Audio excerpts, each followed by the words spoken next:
Tear gas, gunshots, violent confrontations between demonstrators and police. These images aren't from a war zone in the Middle East, but from a small city of Ferguson in the midwestern state of Missouri.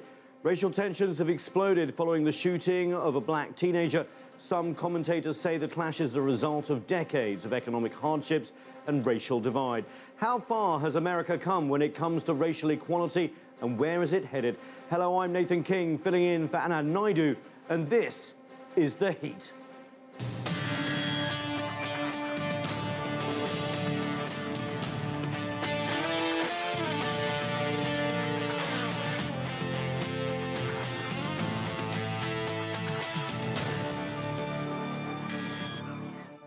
Ferguson, Missouri has experienced more than a week of violent protests between police and protesters since the shooting of Michael Brown. US President Barack Obama has weighed in on the debate. You have young men of color in many communities who are more likely to end up in jail or in the criminal justice system than they are in a good job or in college. And, you know, part of my job that I can do, I think, without any potential conflicts, is to get at those root causes. Now, that's a big project. It's one that we've been trying to carry out now for a couple of centuries. And we've made extraordinary progress, but we have not made enough progress.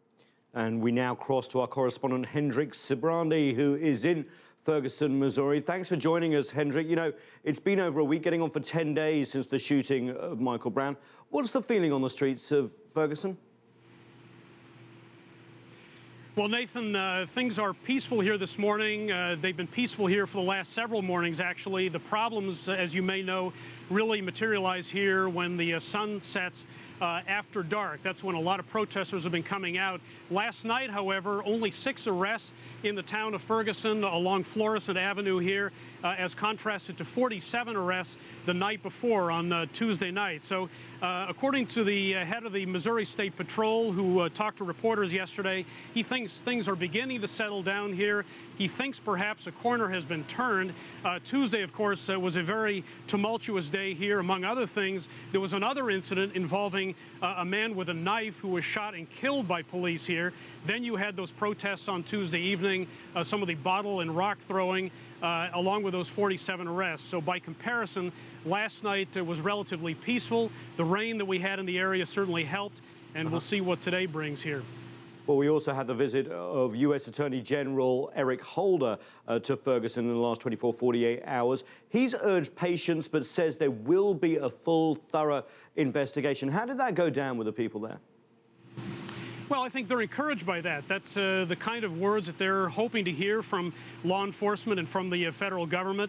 The Department of Justice has begun an inquiry into what happened here, along with the grand jury investigation that just started yesterday here in Missouri. So Mr. Holder's comments were welcomed. He clearly was very impressed by what he saw here. It left a big impression on him. He said he hadn't seen something like this, the kind of feelings, the raw emotions. He hadn't seen that too often in his career. So I think his visit to a community college here, where he met with a lot of community leaders, was definitely welcome.